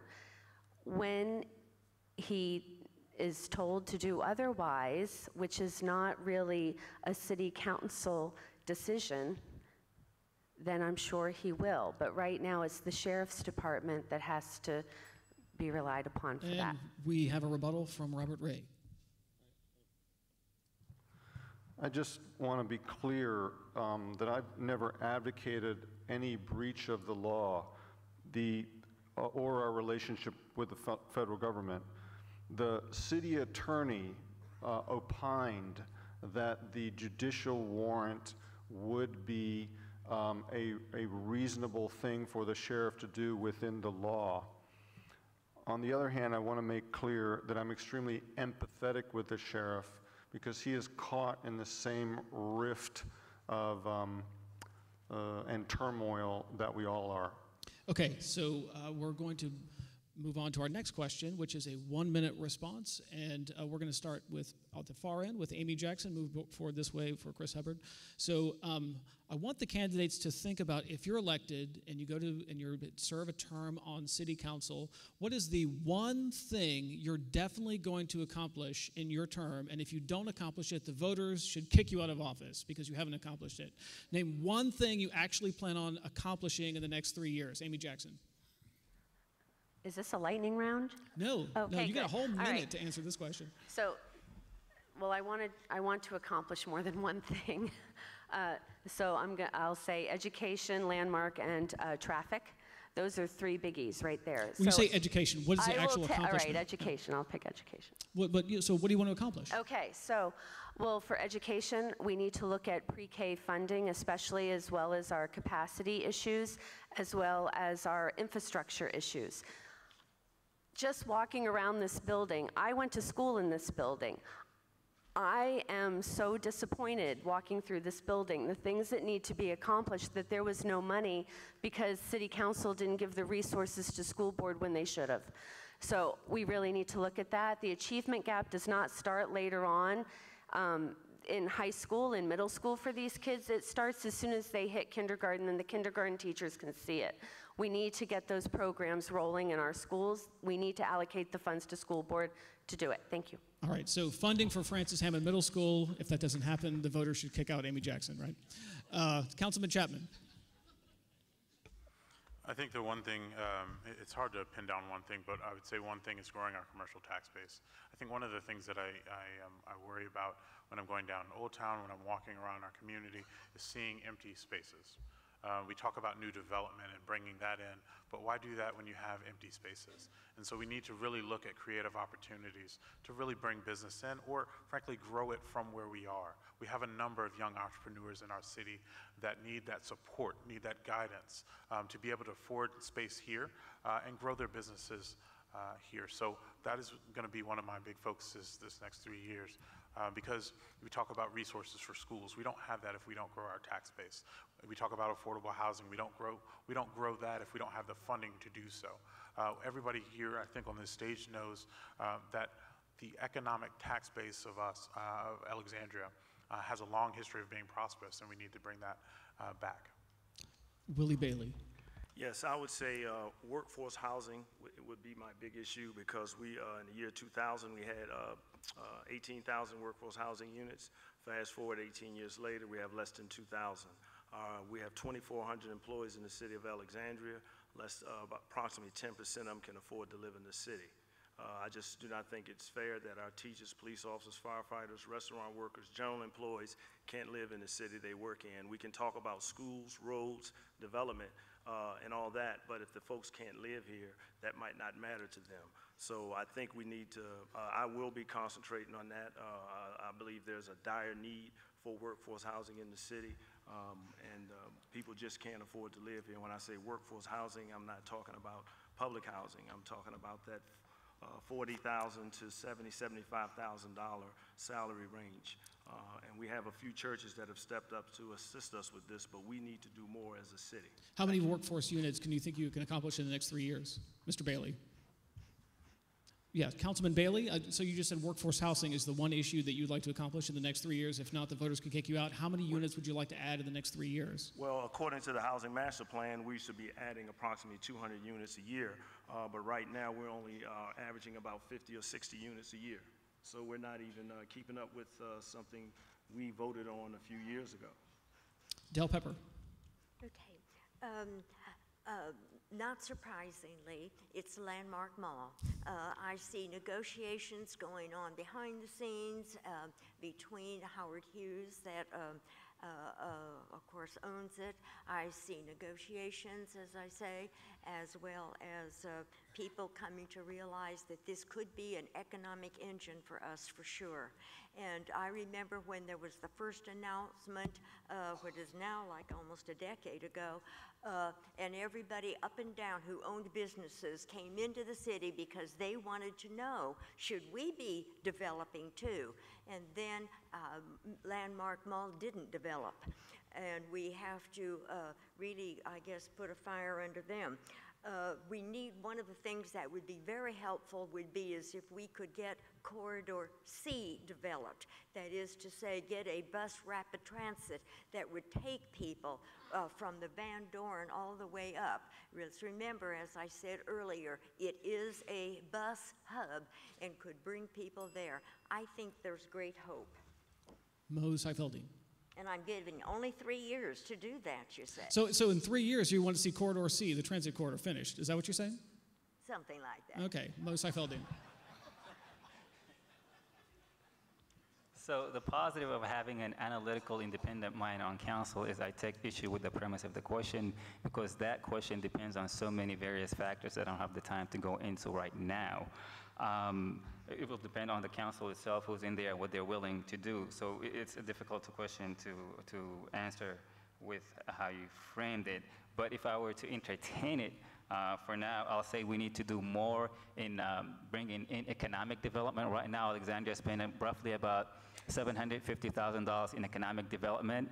You get what you give. So if we're serious about easing the tax burden on residential property owners, we have to bring in small businesses and increase revenue that way. So I will focus on bringing in more revenue from business owners rather than from the property owners taxes-wise, because half of our general funding right now comes from them. So that would be one issue that I would tackle other than affordable housing and education, all that good stuff. Matt Feely. I think that the causes and the programs that we've heard are important to my colleagues are indeed essential for all of us in this city. But if I were to concentrate on one matter, right from day one, I would endeavor to work hard to reestablish trust between the city government and the citizenry. I have sat through multiple commissions meetings. I have listened to learned people give testimony in front of the council. I am convinced that there is a tremendous amount of competence and integrity as well as shared values amongst the people who work in government and the citizenry. But there is a lack of recognition of those elements between each side. I think we need to recognize that we have competence, integrity, and shared values, and that in turn would assure improved trust. Thank you. Okay, so improving trust. Kanik Aguirre. So I think everyone's brought up very good points. You know, these are all long-term issues that we have to address, whether it's infrastructure, it's building economic development, expanding our commercial base, looking at our transit ways and our schools and making sure that they're fully funded. I'm big on engagement, and we do need to rebuild trust. Going across the city, it's one of the biggest issues that you see no matter where you are. It's distrust in city government. We need to rebuild that trust, and in a tangible way, I'd like to see town halls across the city. We could rotate these town halls. It's an informal setting. We're going to where our community members are. We're going into the neighborhood. We're hearing directly from them. And we're not just talking at you. We're not sitting up on a dais. We're having a conversation. Because if we're going to address the issues that we're facing, we need to be able to sit down. We need to have these relationships, and we need to have these tough conversations. Dak Hardwick, what's the one thing you want to accomplish in your first 3 years if you are elected to city council? So I want to get pretty specific with this answer. So over the last 10 years, MacArthur, Cora Kelly, and George Mason elementary schools have all had deferred maintenance, deferred renovation. At the end of that 3 years, at least one of those schools should be 100% renovated. Those students need modern buildings, and at least the renovation of one of those schools completed working in tandem with the school board, is something as a community we should be able to accomplish in 36 months. Councilman Smedberg, what is the one thing you want to accomplish with your next 3 years on city council if you're reelected? So a lot of my time on council I've spent representing the city on various transportation and transit boards. I currently serve on WMATA. I chair the Northern Virginia Transportation Commission, and I serve on the Virginia Railway Express and work with a lot of our regional leaders. And the one thing that I want to see us really come to grips with once and for all, and I think we're seeing elements of it taking place and taking shape right now, and that is the debate about transit and traffic and pedestrian safety and pedestrian access, and how we once and for all come up with one sort of guiding document that will become part of our planning. We all know that good planning includes good transportation planning and transit. So that is the one thing that I think that we really need to come to grips with. And it might mean some uncomfortable conversations about things that have been debated in the past, but I think we need to look at things again and really come up with a good foundation to move forward in that area. Elizabeth Bennett Parker. There are a lot of things I look forward to accomplishing, and some of them will take more than 3 years, and I look forward to working with folks up here on some of the many important issues they brought up. But one thing I'd like to focus on is modernizing our zoning and permitting, both for our small businesses and for affordable housing. With respect to small businesses, we need to make it easier for them to open and succeed, so we continue to diversify our tax base so that we can pay for the school infrastructure and the other things that we desperately need. We also need to modernize our zoning to allow for micro units, accessory dwelling units, and increasing height restrictions in certain areas to take advantage of bonus density programs. This will allow us to increase the supply of affordable housing. All right, Mr. Ray, what's the one thing, if you are elected city council, what's the one thing you should accomplish or the voters should kick you out? I want to copy a best practice for civic engagement that takes place in surrounding jurisdictions. I want to put out a call for delegates from every civic association, charity group, and organization of goodwill. I want to provide them a hall, maybe even city council chambers for an evening regularly. And I want to give those delegates the privilege of review of proposals that will come before public hearings so that they can organize themselves and activate the city to help our council make good judgments. Did I see some rebuttal cards moving? Did someone? Yes. Mr. Smedberg. I know at times there is real frustration out in the community, but I have to say, some of the comments I've heard tonight from some of the people on this desk, I really do not agree with, and it shows a lack of understanding, quite honestly, of how this city operates. We have staff that is dedicated, that spends hours and hours and hours meeting with residents, meeting with neighborhood associations, meeting with civic associations, meeting with the school community, trying to come up with plans, listening to them ahead of time. And I know it's hard. We do our best to get out there and try to listen to folks, to understand what their concerns are, and so does staff. And coming in at the very end of the process, quite honestly, is not the way to go about it. If that's your frustration, then we need to engage in a different way, yes, but it needs to be up front. And I don't want it to go unnoticed here that our staff and many members of this community spend a great deal of time trying to make this work, and there's the Federation of Civic Associations and other groups that do get that. In fact, they know about things sometimes before council members do. All right, we wanted to have this discussion. We're still going to get you. We wanted to make sure we had lots of discussion. We are coming toward the end of the debate, candidates, so you've got a bunch of rebuttal cards in front of you. You can use them if you want to. Mr. Ray, did you want to rebut? Okay. Yes, I'm a member of the Federation of Civic Associations, and it does not meet the standards. They do get some first looks, but it does not meet the standards of civic engagement of our surrounding jurisdictions. If we want to talk about modernizing, if we want to talk about upgrading our city, let's upgrade our civic engagement. Okay, so any other rebuttal cards? Okay, yes. Is that Mo?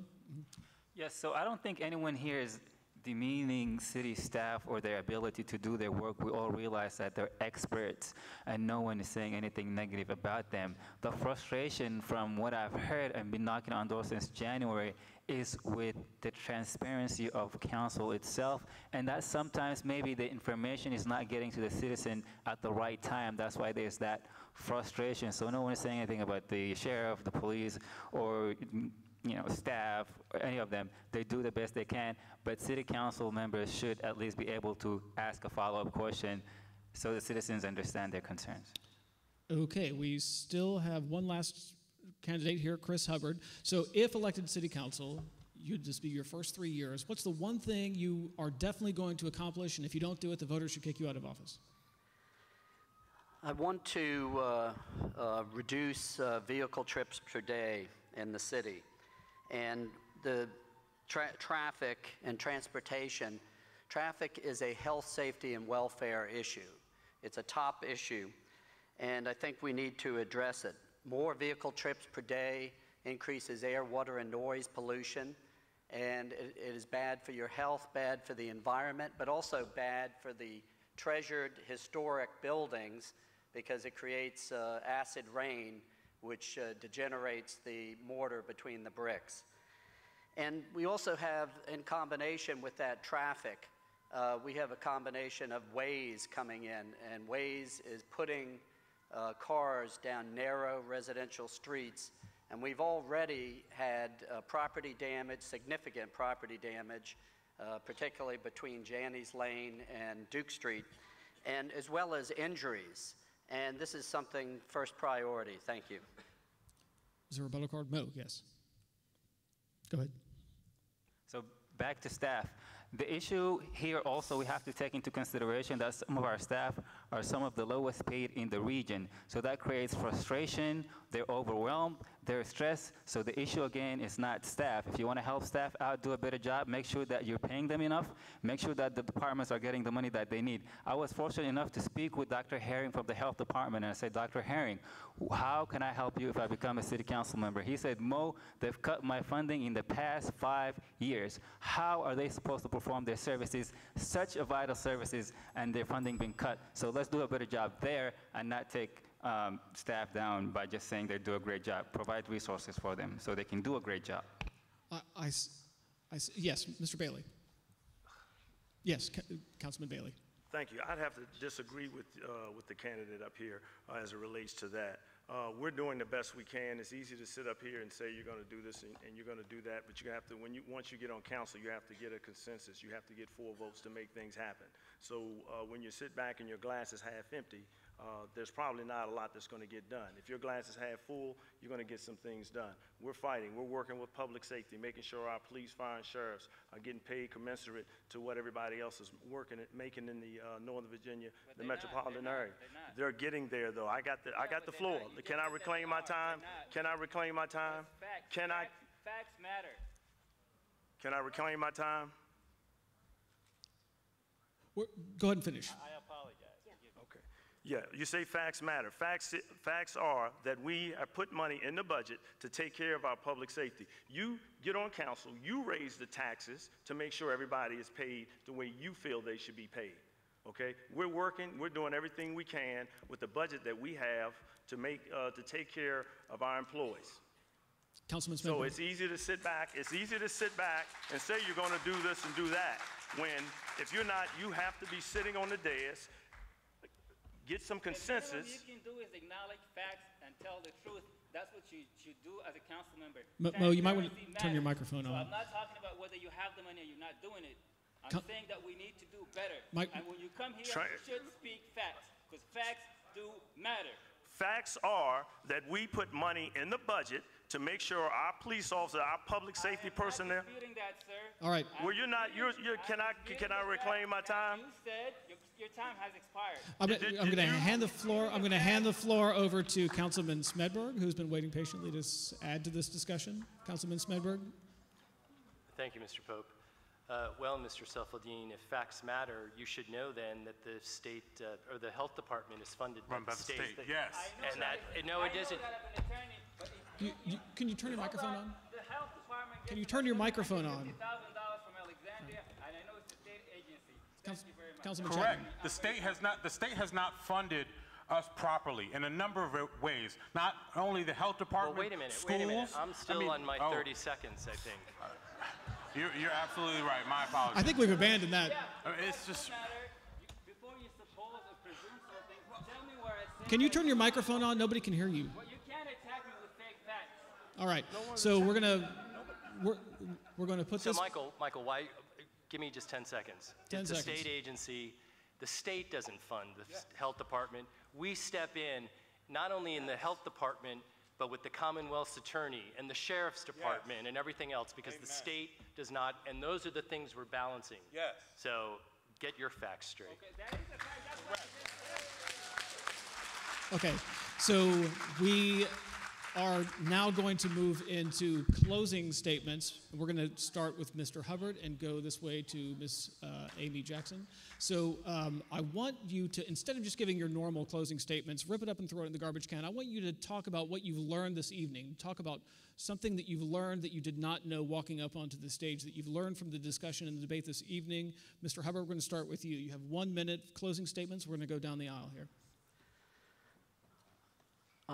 So I want to use my expertise in the city to make it a healthier, more pedestrian-friendly city and more sustainable. And as I already mentioned, that one of the things to do that, one of the pathways is to reduce traffic, reduce vehicle trips per day, also make more walkable, mixed use, and mixed income communities, and the opportunities we have are Landmark and basically Potomac Yards, to make sure they're done right and complete, and so that we don't come back later with missing pieces and want to raise taxes.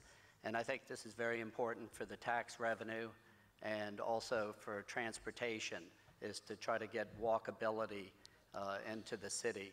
Anything you've learned tonight? Anything you've learned tonight?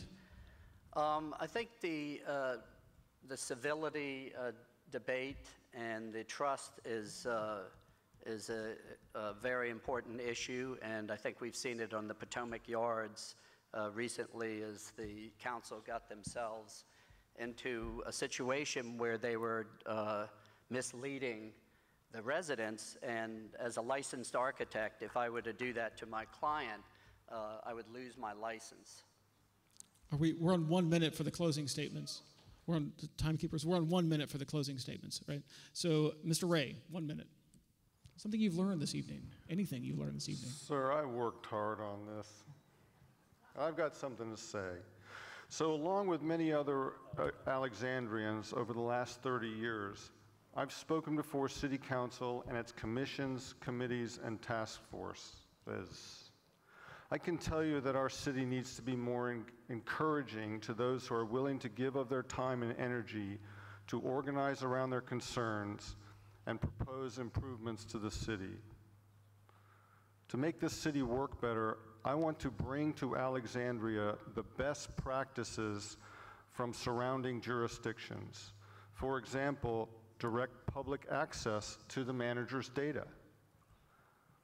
I want those most affected by council or management's policies and decisions to have the most influence. For an Alexandria city government that makes it easier for us to shape Alexandria's future together, on primary day, vote for Robert Ray. Elizabeth Bennett Parker. Thank you to ADC for hosting us and for all of you for coming. My name is Elizabeth Bennett Parker, and I'm both a small business creator and a nonprofit leader. I started talking about my mom and how she inspired me to be part of the solution, and I'd like to close by talking about another strong woman that I know named Cleta Johnson. Cleta is a graduate of Together We Bake, and she's been our employee for almost 4 years. She now helps run the program and is a role model and mentor to the other women in the program. And despite that Together We Bake pays above a salary that's above living wage and that she worked another job, she was just recently able to afford her own home.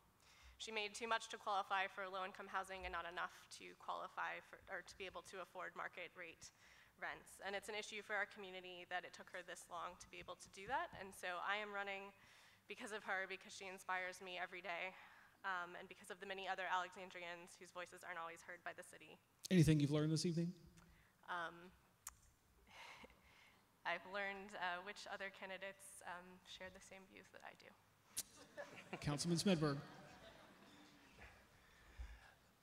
One thing that I've taken away, not only tonight, but in our other 5 forums and just in general campaigning, getting out and attending events, is what a diverse city we are. I mean, it's sort of stating the obvious, but it's really true. And we all come, we have different priorities, and we all look at issues and we look at projects and various things, very differently. And it is a real balancing act, and it's hard. And I think I've seen on my time on council how the complexity of the issues and how they're funded and how they're executed and how we have to work with our regional partners and in some cases our federal partners has really, really changed. And tonight I think you heard some of that up here. And that is not going to change over the next 3 years, over the next 6 years, over the next 10 years. In fact, it's probably only going to get even more complicated as we have constrained budgets and we're dealing with more and more issues. So that's always the one takeaway for me over these past several months. And thank you all for coming. Look forward to meeting you after. Dak Hardwick, did you learn anything tonight? So I'd like to thank the Alexandria Democratic Committee for the opportunity to be here this evening. I'm Dak Hardwick. I'm trying to earn your vote on June 12th. If we want to change the world, we have to start in our neighborhoods. And for 10 years, as a member of this community, I've been doing that with many of you in the audience and many of those on this stage. And as a member of council, that's something that I want to continue to do, because street by street, neighborhood by neighborhood, house by house, this is a community that is changing the world. We see that at the national level. And I know that we can make that change here in Alexandria. One of the things that I learned tonight is that we are a community of passionate people. And I wouldn't have it any other way, because we have the most engaged, smart, dedicated electorate in the entire country. And that makes me proud to be a member of this community, and I hope to serve you as a member of City Council. Thank you very much. Kanik Aguirre. Kanik. Aguirre. Kanik. So in terms of something learned, I'd say it's something more so reinforced. We need to do a lot of work in terms of building our relationships and improving our communication, and that's not a knock to anyone. That's always difficult for anyone in any organization. I've worked with many of the city staff, I've worked with council members, I've worked with some of the folks up here, and I've worked with many of the volunteer boards and commissions, and I know how much time people are dedicating, how passionate people are here in the city.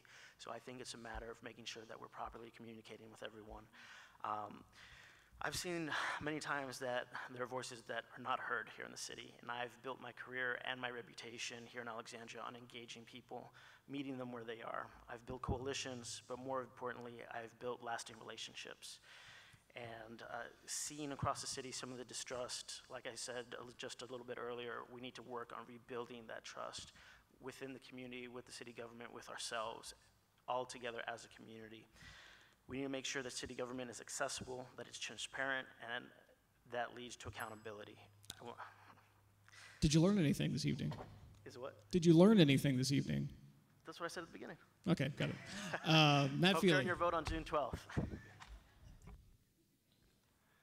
Great, thank you. I learned tonight that the frustration and the passion that I've observed by knocking on literally many hundreds of doors and having probably upwards of 300 to 400 conversations with people is a similar frustration and passion that has spilled over onto this table tonight. I learned that. I've been able to confirm, therefore, the need for civility whenever we interact with each other or with the citizenry. It is that passion that makes me all the more passionate to serve this community. I will focus on my platform, which includes education, public safety, and infrastructure, all underscored by sensible budget building. And I will work very, very hard to enhance transparency and inclusiveness. And I would very much like your vote on June 12th to give me the opportunity to do that. Once again, my name is Matt Feely. Thank you. Mo Saifeldin. Thank you all for being here, and let me apologize again for speaking out of turn. I do not apologize for my comments because they're based on facts. But Alexandria is a city full of educated people, one of the most educated people in the country on Alexandria. We have a lot of resources, and no place in this world doesn't face issues. But if we put our minds together, our resources, we can come together and fix these issues even when we disagree and we have a passionate conversation. But it has to be based on facts. It has to be based on facts. And I've now seen what I've learned today is the frustration that I've spoken with the residents about and how council may react to them sometimes when council is constructively criticized. So let's make sure that part of our discourse is constructive criticism without attacking each other. Now, I have my platform, which is have a better livability, make sure that our schools are funding, make sure that we tackle the issues head on and not punt them down the road like we did with the sewer system. Make sure that our issues are all tackled. And again, please, on June 12th, go with Mo. Dale Pepper. Yeah. As I look out at this office, at this auditorium, and see so many seats filled, it tells me what I've already known, and that is that Alexandrians take ownership of the issues. Every one of you really care about what is happening and what you wish would happen or not happen, as the case may be, and we appreciate that. It's already been pointed out that this is really a engaged community. It's a very smart community, and I'm very pleased to have served on it, and I am going to be asking for your vote on June the 12th, and for another 3 years. One of your 6 votes I want to note, and that is pretty much what I've learned. It's reinforced something that I've been very proud to be of representing a community like this. I like to think that we know how to agree without being disagreeable, and that's what I always strive for. Councilman Bailey. Ladies and gentlemen, nothing has changed since started my first term. I've served my country for 21 years. I've served as a public servant, as a public safety officer for 27 years. I've started a nonprofit 20 years ago because I wanted to make sure kids had the items they need to go to school to succeed. I started another organization that assists our dreamers with funds to go to school and get a great education, because right now they can't go to college unless they have some help. I say all this to say to you that I've been a public servant all my adult life. This is not just what I do, it's who I am. I do not apologize for being a voice for the voiceless, because once upon a time, I didn't have a voice, and folks stepped up for me. It took a village to raise this child sitting up here today, and that took all of Alexandria. In the end, I say, judge me by my deeds and not just my words. It's easy to sit up here and talk and say what you're going to do. You have to build consensus to get things done. It takes 4 votes. Councilman Chapman. Thank you. I think the thing that I have seen not only in tonight, but over the course of a couple of election cycles, is that something that, frankly, my mother taught me when she first knew that I wanted to run was that she wanted me to have experience before I stepped up. She wanted me to be involved in the community before I stepped up and represented her. Because she was a multi-generational Alexandrian that wanted to see the brighter days of the city. I've spent my time since 2005 getting involved in our community, giving back to my hometown. Have served you for 2 terms, look to serve another term to focus on the issues that matter to our community of housing, education, infrastructure, taxes, parking. Those are the things that we need nuance with. Folks are talking about facts, but we also need folks to do education and read up on what we're doing and how things work, not only in the city, in the state, and the federal. That way we can combat some of the challenges that we see at some of the other levels, and we're not combating each other. Amy Jackson. Well, thank you all for coming out and listening to all of us tonight. What I have definitely learned is it's actually been reinforced that we are an engaged community. You all are as invested in Alexandria as I am, as the rest of us are. I have a lot of respect for everybody that's been up here with me tonight. I started the evening telling you about walking through these halls tonight, and you know, this is where I started my community service, Builders Club, in 7th grade, right here in this building, right? And then went on to Key Club, Kietz, and then on to college for Circle K. But I do like to serve, and this is where I know for you, I will work tirelessly as I have in the nonprofits and as the educator I am also, and to make sure that as a mom, my kids that are gonna be going through ACPS, that they succeed also. It does take a village. We need to allocate the funds to our school boards so that our schools are in good shape, our teachers are paid. And thank you. I appreciate your vote on June 12th. Okay, well, this is the conclusion of the debate. I'd like to thank the Alexandria Democratic Committee for having us here, for inviting me to moderate. I'd like to thank the candidates for an engaging evening. I'd like to thank you all for coming.